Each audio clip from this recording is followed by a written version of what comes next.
నమస్తే, నేను మీ గోపి. వెల్కమ్ బ్యాక్ టు మనంటి. ప్రస్తుతం మనతో పాటు ఉన్నారు సీనియర్ ప్రొడ్యూసర్ నటికుమార్ గారు. ఆయనతో మాట్లాడదాం. సార్ నమస్తే అండి.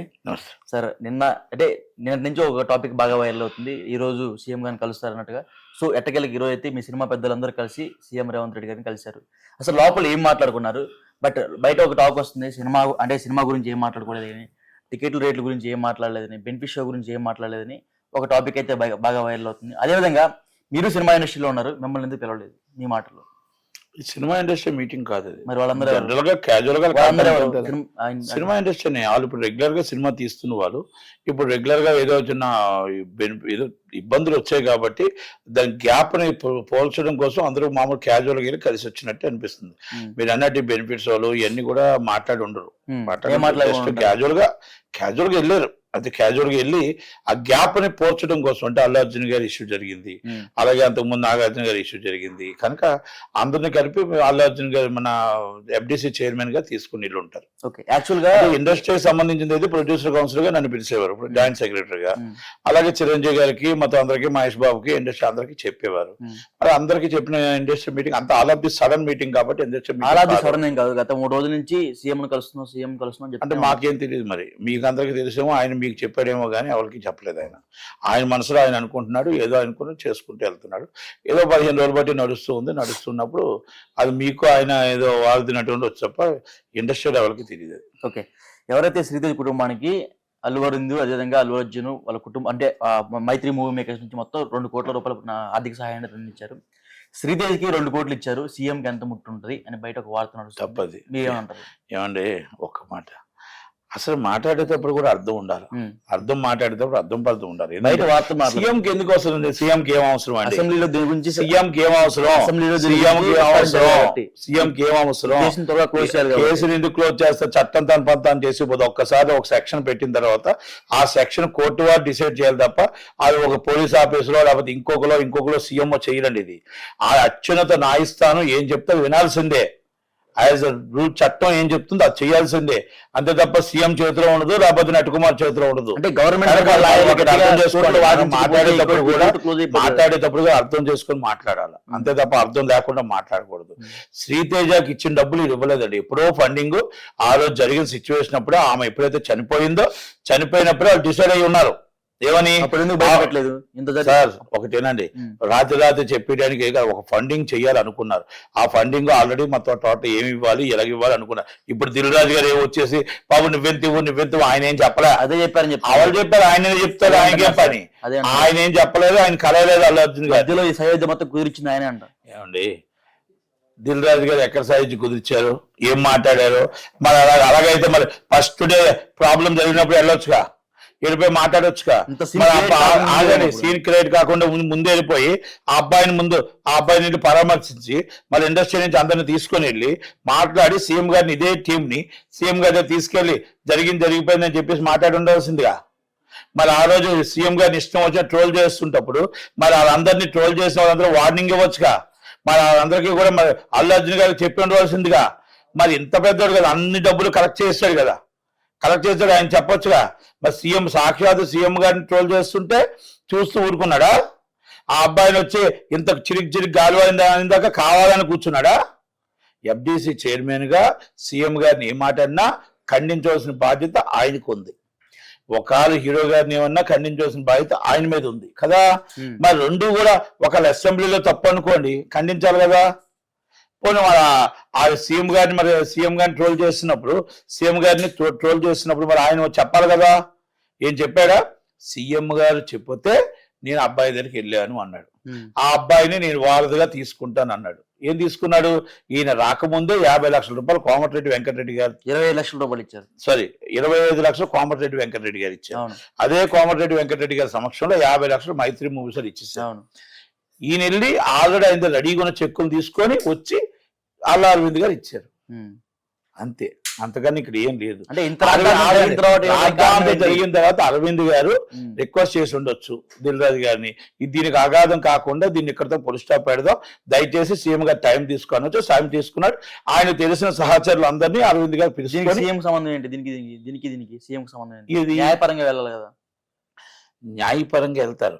ఇక్కడ ట్రోల్స్, ఇక్కడ మొత్తం మీటింగ్స్, ఇక ప్రెస్ మీట్లు ఇవన్నీ జరుగుతూ ఆయన మీద ట్రోల్ చేశారు కదా సీఎం గారి మీద. ఇవన్నీ జరిగాయి కాబట్టి ఒక్కసారి వెళ్ళి కలిసి వద్దాం ఈ అగాధాన్ని అని చెప్పి దిల్ రాజు గారికి అరవింద్ గారు చెప్పి ఉండొచ్చు. ఆ దిల్ రాజు గారు అందరినీ కలిపి సీఎం గారు టైం తీసుకొని అందరినీ వెళ్ళి ఉండొచ్చు. ఒకవేళ ఇండస్ట్రీ ఆగండి, ఇండస్ట్రీ నుంచే అనుకోండి నన్ను పిలిచారు, ఇండస్ట్రీ నుంచి అనుకోండి మహేష్ బాబుని పిలిచేవారు, ఇండస్ట్రీ నుంచి అనుకోండి చిరంజీవి గారిని పెద్ద మనసుగా పెట్టేవారు. మొత్తం టోటల్ గా ఇండస్ట్రీ అంతా మెమోరాండం రెడీ అయ్యేది. ఆ మెమోరాండంకి ఎవరెవరికి ఏం కావాలో, ఏం చెప్పాలో, ఏం చెయ్యాలో అవన్నీ రెడీ చేసుకొని ఇండస్ట్రీకి ప్రపంచంలో తీసుకెళ్లి చిత్రపటంలో పెడతాం. ఇండస్ట్రీ మీరు ఎప్పుడో పెట్టారు, ఇది పెట్టేది ఏముంది? తెలుగు ఇండస్ట్రీని తీసుకెళ్లి ప్రపంచ జాతికి తెలిసినట్టు రాజమౌళి గారు పెట్టారు, మహేష్ బాబు గారు పెట్టారు, మన ప్రభాస్ గారు పెట్టారు, ఆల్రెడీ జూనియర్ ఎన్టీఆర్ గారు, రామ్ చరణ్ గారు, ఇప్పుడు అల్లు అర్జున్ గారు ఎవర్ గ్రీన్ కలెక్షన్స్ తో ఈ రోజు నార్త్ ఇండియాలో టాప్ లేపేసి ప్రపంచంలోనే కలెక్షన్ల కింగ్ అనిపించారు కదా. మరి ఈయన ఇప్పుడు వచ్చి కొత్తగా లోనకు వచ్చి ఏం మాట్లాడలేదు సార్, క్యాజువల్ గా వచ్చాం, మేము అందరం మర్యాదపూర్వకంగా కలిసాము, మర్యాదపూర్వకంగా కలిసాం, మిమ్మల్ని అందరం కలటానికి వచ్చాం, కలిసి ఆయన ఏం చెప్పాడు, మీకు ఏ సహకారం కావాలన్నా, ఏం కావాలన్నా, మీకు ఏది కావాలన్నా దయచేసి మీకు ఇండస్ట్రీని మేము కాపాడడం కోసం, ఇండస్ట్రీ నిలబడడం కోసం కాంగ్రెస్ పార్టీ ఎప్పుడు ముందు ఉంటుంది. ఇదే కాంగ్రెస్ పార్టీలో కొంతమంది జూనియర్ నాయకులు ఇక్కడ నుంచి మీరు ఆంధ్రాకి వెళ్ళిపోండి అని చెప్తున్నారు. అవన్నీ తప్పుడు సమాచారాలకు మనం వద్దండి. ఇది ఎవరో మాట్లాడిన పనికొచ్చిన మాటలు మాట్లాడవచ్చు, పనికిరాని మాటలు మాట్లాడొద్దు. మన ఇండస్ట్రీ ఎక్కడా బతకాలి, అక్కడ బతకాలి, ఇండస్ట్రీ ఎక్కడ ఉండాలి, అక్కడే ఉండాలి, ఇన్ఫ్రాస్ట్రక్చర్ ఎక్కడ ఉండాలి, అక్కడ ఉండాలి, 85 ఎంప్లాయ్మెంట్ ఎక్కడ ఉండాలి, అక్కడ ఉండాలి. ఎందుకంటే 68% రెవెన్యూ ఆల్రెడీ అక్కడి నుంచి వస్తుంది, 32% రెవెన్యూ ఇక్కడి నుంచి వస్తుంది. 68% రెవెన్యూ వచ్చినప్పుడు అక్కడ కూడా ఆశిస్తారు కదా, మాకు ఎంప్లాయ్మెంట్ రావాలి, మాకు కూడా షూటింగ్లు అవ్వాలని. ఇప్పుడు కాదండి, మనం పుట్టక ముందే ఆంధ్రప్రదేశ్ షూటింగ్లు అవుతున్నాయి.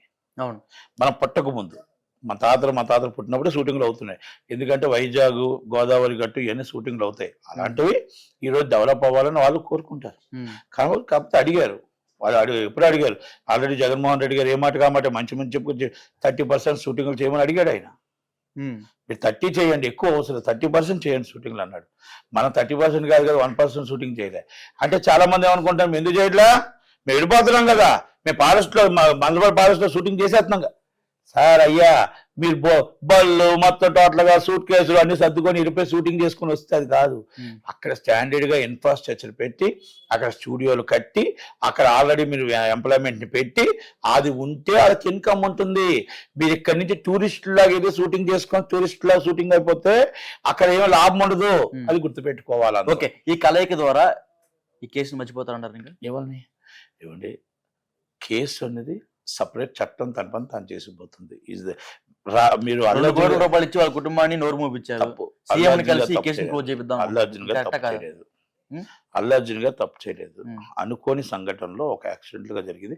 వాళ్ళ టీం ఓవర్ యాక్షన్, వాళ్ళ టీం చేసిన తప్పు ఒప్పుకోక తప్పదు. వాళ్ళు బౌన్సర్లు అవ్వచ్చు, వాళ్ళు అవ్వచ్చు, అందుకే కేసుల్లో ఇరుక్కున్నారు.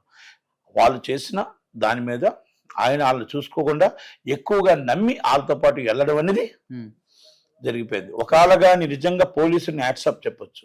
అక్కడ పోలీసులు కానీ నిజంగా అక్కడ ప్రాణం తెగించి కానీ కష్టపడకపోతే ఆయన లోనకు పంపించుకుని వెనక్కి పంపించడం ఉంటే కొన్ని 100 మంది ప్రాణాలు పోయాయి. డామేజ్ కంట్రోల్ చాలా అయ్యేది. చాలా డామేజ్ కంట్రోల్ కాపాడింది పోలీసులు.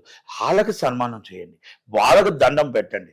వాళ్ళు ఈరోజు నిలబెట్టారు, ఇండస్ట్రీని నిలబెట్టింది వాళ్ళు, ఇండస్ట్రీని కాపాడింది వాళ్ళు. ఓకే, మొన్న ప్రెస్ మీట్ అల్లు అర్జున్ గారు పెట్టారు. ఈ అల్లు అర్జున్ ప్రెస్ మీట్ పెట్టడం చిరంజీవి గారికి నచ్చలేదు. ఆల్రెడీ చిరంజీవి గారు కొంచెంసేపు వారించినా సరే పట్టుబట్టి ప్రెస్ మీట్ పెట్టారంట. సో ఇది చిరంజీవికి నచ్చక ఈరోజు అయితే ఇక్కడ మీటింగ్ లో పాల్గొంటే చిరంజీవి గారు అయితే మాట్లాడలేదు. ఆయన ఖాళీ లేదు, దానికోసం మనం ఊహగానులు వద్దు. ఆయన లీగల్ టీము మాట్లాడుకుని అనుకొని పెట్టకూడదు. అది పెట్టకూడదు, అనుకోకూడదు, జరిగిన సిచ్యువేషన్. దానికోసం మనం డిస్కస్ చేయకూడదు. మరి చిరంజీవి గారు ఈరోజు ఎందుకు రాదంటారు? వెళ్ళడానికి ఆయనకి వాళ్ళ అబ్బాయి సినిమా రిలీజ్ ఉంది అనుకోండి. సినిమా కుటుంబం పెద్ద కదా, ఆయన సినిమా పెద్దగా, సినిమా ఇండస్ట్రీ నుంచి అందరూ వస్తే ఆయన వచ్చేవాడు. ఆయన రేపు ఇప్పుడు వచ్చాడనుకోండి పొరపాటున, ఈ మేనల్లుడు ఏదో గ్యాప్ తగ్గించడం కోసం వచ్చాడు, రేపు వాళ్ళ అబ్బాయి సినిమా గేమ్ చేసి టికెట్ల కోసం వచ్చాడు అంటారు. కనుక ఆయన రాడు, ఆ బాలయ్య బాబు రాడు. సినిమా చట్టం ఎలా చెప్తుందో చట్టంకి ఎవరు చుట్టం కాదు. రెండోది ఏంటంటే గవర్నమెంట్ అందరికీ ఒకలాగే చేస్తుంది. ఒక రేట్లు కావాలంటే రేట్లు ఇస్తుంది, లేకపోతే ఇంకోటి కావాలంటే ఇంకోటి. రేట్ల వల్ల ఆమె చనిపోలేదు, బెనిఫిట్స్ వల్ల ఆమె చనిపోలేదు. వీళ్ళు చేసిన ఓవర్ యాక్టింగ్ వల్ల, ఊరేగింపు వల్ల, హెవీ క్రౌడ్ వల్ల, తొక్కుసలాట వల్ల చనిపోయింది. కనుక రేట్లు ఇచ్చినంత మాత్రాన రేట్లు పాన్ ఇండియాకి సినిమాకి రేట్లు ఇవ్వాల్సిందే. చిన్న సినిమా బతకాలి, పెద్ద సినిమా బతకాలి, అందరూ బతకాలి. అందరూ ఇండస్ట్రీలో ఉంటేనే ఇండస్ట్రీ ఉంటుంది. అంతే తప్ప మనం రేట్లు ఇవ్వను అని అనడానికి రేట్లకి ఆ చనిపోవడానికి సంబంధం లేదనేది మనం అర్థం చేసుకోవాలా. దయచేసి పెద్ద మనసుతో అర్థం చేసుకోవాల్సిన బాధ్యత ఉంది. రెండో, చిరంజీవి గారు ఇండస్ట్రీ మీటింగ్ అనుకోండి, కష్టాల్లో ఉంటే ఆయనే వస్తాడు, బాధల్లో ఉంటే ఆయనే వస్తాడు. అందరినీ ఇండస్ట్రీలో బాధలున్నా ఆయన దాన్ని సర్దిద్దుతాడు. ఇప్పుడు ఆల్రెడీ బాధలు వచ్చాయి, బెనిఫిషియల్ ఇప్పటి నుంచి ఉండవు కదా. ఎవరు చెప్పారు? సీఎం గారు అన్నారు. ఏమండి, ఆయన అసెంబ్లీలో చెప్పాడు, ఈ రోజు కూడా చెప్పారంట. ఈ రోజు ఏం చెప్పాడు?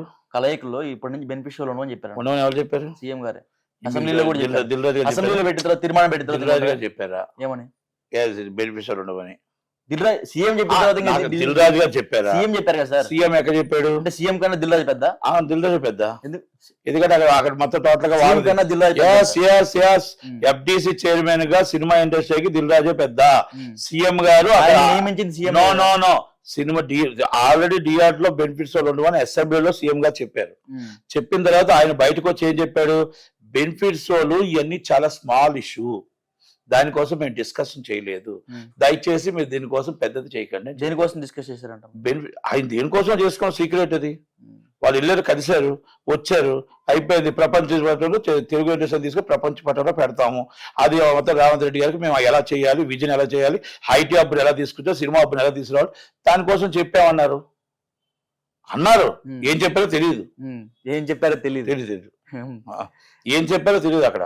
మరి ఆయన చెప్పింది మనం బయట చెప్పాలి. దిల్ రాజు గారు ఏం చెప్పారు అదే చెప్పాలా. మీరు ఫిల్మ్ ఛాంబర్ లో ఒక మెంబర్ కదా? మెంబర్ కాదు, జాయింట్ సెక్రటరీ. సార్, అంత పెద్ద పోస్ట్ లో ఉండి మీకు కనీసం ఇంటిమేషన్ కూడా లేదా? మా ఇండస్ట్రీకి సంబంధించిన కాదని చెప్తున్నాను కదా. ఇండస్ట్రీకి సంబంధించింది అయితే మాకు పిలిచేవారు. ఇండస్ట్రీకి సంబంధం లేదు. వాళ్ళు ఏదో వాళ్ళ ప్రాబ్లం గ్యాప్లు తగ్గించుకోవడం కోసం వాళ్ళు ఏదో ఆల్ ఆఫ్ ది సడన్ అందరూ పిలుచుకుని వెళ్ళారు.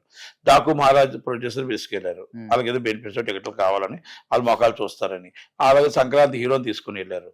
అలాగే ఆయన ఎవరిని సోగ్గాడే చిన్న ఆయన హీరో గారు నాగార్జున గారిని తీసుకుని వెళ్ళారు. ఎందుకంటే ఆయన ప్రాబ్లం ఎన్కన్వెన్షన్ ఏదో ప్రాబ్లం ఉందని.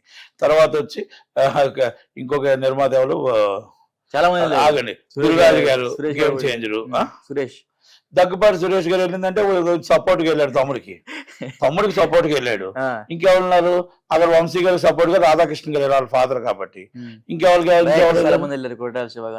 కొట్టాల శివ గారు వెళ్ళింది. ఆగండి, కొట్టాల శివ గారికి వీళ్ళందరికీ డైరెక్టర్లు అందరూ మొత్తం డైరెక్షన్ డిపార్ట్మెంట్ అందరూ వెళ్ళారు. రేపు తీయబోయే సినిమాలకు మాకు బెనిఫిట్స్ లేకపోతే ఎలాగా పాన్ ఇండియా మూవీస్ తీస్తున్నాం కదా, వందల కోట్లు పెట్టి సినిమా తీస్తున్నాం కదా అని ఇండైరెక్ట్ గా వెళ్ళారు. కానీ వాళ్ళు ఎవరు అడగలే. పాపం చిన్నవాళ్ళు కూడా వెళ్ళారు. సో కిరణ్ అబ్బోవారు అని అక్కడ ఎక్కడో మూలలో కూర్చున్నాడు. ఇలాగా ఆయనకి ఏమంటే సినిమా ఏంటి, చిన్న సినిమా అంటే ఏంటో తెలియదు. పాపం కూర్చొని బలగం వేణు వెళ్ళాడు, ఆ మూలలో కూర్చున్నాడు. అంటే ఎవరో నోరు చెప్పిన వాళ్ళందరినీ తీసుకెళ్లారటారా? నోరు విప్పిన నాలాంటి నోరు విప్పిన వెళ్తే ఇలాగంటే ముందు నేను అడుగుతాను కదా, మా కష్టం ఇదండి, మా బాధ ఇదండి, మా చిన్న సినిమా 2.5 షో ఏదండి, మల్టీప్లెక్స్ లో 100 రూపాయల టికెట్ ఏదండి, 100 రూపాయలు మల్టీప్లెక్స్ పేదవాడి కళ అండి, 100 రూపాయల టికెట్ లేదండి, 10 సంవత్సరాలు బట్టి అడుక్కుంటున్నామండి, మాకు 5వ షో ఇమ్మని అడుగుతున్నామండి, ఈ పెద్దవాళ్ళు వచ్చి 4 కాదండి 96 మంది మేము ఉంటే ఇండస్ట్రీ ఉందండి, ఈ 96 మంది కార్మికులు అడుగుతామని నన్ను తీసుకెళ్ళనివ్వరు. వాళ్ళు తీసుకెళ్ళకపోతే నేను వెళ్ళమానేస్తానా? నేను మళ్ళీ వెళ్తాను, సీఎం గారికి వెళ్ళడానికి వెళ్తా. నాది అక్కడ తీసుకెళ్లేదు, నేను మీ మీడియా ముందు చెప్తున్నానుగా. అవును, ఇది ప్రజలకు తెలుసుగా. అది సీఎం గారు చూడరా, లేకపోతే హోమ్ మినిస్టర్ గారు చూడరా, లేకపోతే సినిమాటోగ్రాఫ్ మినిస్టర్ చూడరా, సినిమాటోగ్రాఫ్ మినిస్టర్ చూడరా. అక్కడికంటే ఇంకెక్కువ ఇక్కడే బెటరు, అక్కడికంటే ఇక్కడే బెటరు. ఎందుకంటే నా వాయిస్ అక్కడ వినిపిస్తా. కంపల్సరీ వినిపించి మళ్ళీ ఇంకా అక్కడ మానేస్తానా, అందరిని తీసుకొని మళ్ళా కలుస్తా. ఇది ఎప్పుడు నా చిన్నవాళ్ళ కోసం పోరాటం ఉంటూనే ఉంటది. కానీ దిల్ రాజు గారిని ప్రెసిడెంట్ గా ఛాంబర్ ప్రెసిడెంట్ చేస్తే ఆయన ఏమీ చేయలేదు. ఇప్పుడు కూడా గేమ్ చేంజ్ ఇప్పుడు కూడా గేమ్ చేంజ్ తర్వాత ఏం చేస్తాడో చూద్దాం. ఇప్పుడు స్మాల్ ఇష్యూ కదా, నేను ఒకటే అడుగుతున్నా, ఆయన స్మాల్ ఇష్యూ కదా, వదిలేమన్నాడు బెనిఫిట్స్ వాళ్ళు, అనౌన్స్ చేయమండి ఆయన్ని. బెనిఫిట్స్ వాళ్ళు వెయ్యం మేము, ఈ రేపు సంక్రాంతి నుంచి బెనిఫిట్స్ వాళ్ళు వెయ్యము, మేము రేట్లు పెంచాము, ఆయన అనౌన్స్ చేయమనండి. సార్, ఆయనకి 100 కోట్లు ఆ ధైర్యం తేడా లేదంటారా? వస్తుంది. 100 కోట్లు 2 రాష్ట్రాలు 100 కోట్లు తేడా వస్తుంది. ఈయన కాదు సార్, ఇండస్ట్రీ చచ్చిపోతుంది, ఇండస్ట్రీ నాశనం అయిపోద్ది, పాన్ ఇండియా మూవీలు రాకుండా పోతాయి, రాజమౌళి గారు లాంటి సినిమాలు రాకుండా పోతాయి, కొరటాల శివ గారు లాంటి సినిమాలు రాకుండా పోతాయి, సుకుమార్ గారి సినిమాలు రాకుండా పోతాయి. మళ్ళా 100 కోట్లలోకి వచ్చేసి మళ్ళా సేమ్ స్మాల్ బడ్జెట్ తీస్తే పాన్ ఇండియా మూవీ అవ్వదు. ప్రపంచం పటంలో తీసుకెళ్లి పెట్టాలంటే, తెలుగు జాతి తెలుగు ఇండస్ట్రీని తీసుకెళ్లి పెట్టాలంటే మన పాన్ ఇండియా మూవీ కావాలి. పాన్ ఇండియా మూవీ కావాలంటే దానికి తగ్గట్టు రేటు కావాలి. అంతే తప్ప ఆ సినిమాకి రేటు కావాలి. అన్ని సినిమాలకి రేటు అవసరం లేదు. చిన్న సినిమా బతకాలి, పేదవాడు సినిమా చూడాలి, గొప్పవాడు సినిమా చూడాలి, 7,000 జీతగాడి నుంచి 7 లక్షల జీతగాడి దాకా సినిమా చూడాలి. అందరూ హీరో అభిమానులే కనుక 7,000 జీతగాడు కూడా సినిమా చూసే విధంగా ఉండాలి. సంక్రాంతికి జోబీలో చిల్లు కట్టకుండా 10 మంది సినిమాకి వెళ్ళి ఇంటి నిండా సినిమా చూసి చక్కగా ఎంటర్టైన్మెంట్ అయ్యి వచ్చేటట్టు అందరూ చూడాలంటే 2 రాష్ట్రాలు తగ్గిన అటు ఇటు కాకుండా మామూలుగా నార్మల్ రేట్స్ ఇవ్వాలి. అంతే తప్ప అబ్నార్మల్ గా 1000 ఇవ్వద్దు, మామూలుగా 100 రూపాయలు ఇవ్వద్దు, మరి మిడిల్ రేట్స్ ఇవ్వండి. ఓకే, వాళ్ళు సంక్రాంతి పండగ చేసుకునే విధంగా ఇవ్వండి, సంక్రాంతి పండగకి ఎంటర్టైన్మెంట్ చేసుకునే విధంగా ఇవ్వండి. ఎంతసేపు వాళ్ళ కుటుంబం వాళ్ళందరూ వెళ్ళి సినిమా చూడండి, థియేటర్లో కూర్చుంటారు. నాకు బాధ అనిపిస్తుంటది. ఎంతో మంది 100 రూపాయలు 150 రూపాయలు 250 రూపాయలు పట్టుకొస్తారు. ఆ టికెట్ ఇవ్వలేము, డిస్ట్రిబ్యూటర్ చెప్పినట్టు గవర్నమెంట్ ఇచ్చినట్టు మేము ఇవ్వలేము. కానీ అలా నాకు ప్రతి పండగకి ఒక 10-15 వేలు పోతాయి రోజుకి. ఓకే, వాళ్ళని చూస్తే బాధపడుతుంది. ఇవ్వాలి, ఇస్తున్నప్పుడు మాకు బాధ అనిపిస్తుంటది. ఏంటి రేట్ అని. అందుకే నేను 900 రూపాయల రేటుకి నేను టికెట్ వేయలేదు, సినిమా వేయలేదు నేను. వాళ్ళని చూసి నాకు బాధ అనిపించింది. పాపం ఎక్కడెక్కడ అప్పులు తెచ్చుకున్న 900 రూపాయలు వేసి అవసరమా తెల్లారు 6 గంటలు 300 పెట్టి చూసుకోవచ్చుగా, 300 చూసుకోవచ్చుగా. అది బాధ అనిపిస్తుంది వాళ్ళు. ఎందుకంటే ఒక హీరో అంటే పిచ్చి ప్రేమతోనే అమ్మాయి ప్రాణం పోయింది, పిచ్చి ప్రేమతోనే ప్రాణంతో కొట్లాడుతున్నాడు. కనుక మనం ఏమంటున్నాం అంటే ఇండస్ట్రీ బాగుండాలి, హీరోలు బాగుండాలి, అలాగని మళ్ళీ ప్రేమించే ఫ్యామిలీ మెంబర్స్ ఫ్యాన్స్ కూడా బాగుండాలా. అది మనం అంటున్నాం. కుటుంబం బాగుండాలా, గవర్నమెంట్ బాగుండాలా, అందరూ బాగునే విధంగా ఉండాలి. మనం ఏదో చాలా అంటే అగ్రెసివ్ గా మాట్లాడొద్దు. దిల్ రాజు గారి మాటలు ఎలాగున్నాయంటే అది స్మాల్ ఇష్యూ అన్నారు. నో, ఐ నో, ఇది పెద్దగా చెప్పుకోదగ్గ ఇష్యూ కాదు, అసలు మాకు బెనిఫిట్స్ అవసరం లేదు అన్న టైప్ లో మాట్లాడితే అది రేపు ఎదుటి వాడికి కాలుతుంది. అంటే మనం కావాలి, ఇండస్ట్రీ కావాలి, బెనిఫిట్స్ పాన్ ఇండియాకి లేకపోతే అవ్వదు, టికెట్ కావాలి పాన్ ఇండియాకి లేకపోతే అవ్వదు. కానీ ఇది స్మాల్ ఇష్యూ కాబట్టి మేము మళ్ళా పర్సనల్ గా సీఎం గారితో మాట్లాడతాం, మేము పర్సనల్ గా డిప్యూటీ బట్టి విక్రమార్క గారితో మాట్లాడతాం అని చెప్పాలి తప్ప మనం ఇష్టం వచ్చినట్టు మన అహంకారం మీడియా దగ్గర చూపిస్తే అది మన ఇండస్ట్రీకి నష్టం వస్తుందని మాత్రం దిల్ రాజు గారికి చెప్తున్నాను. Okay sir, thank you very much.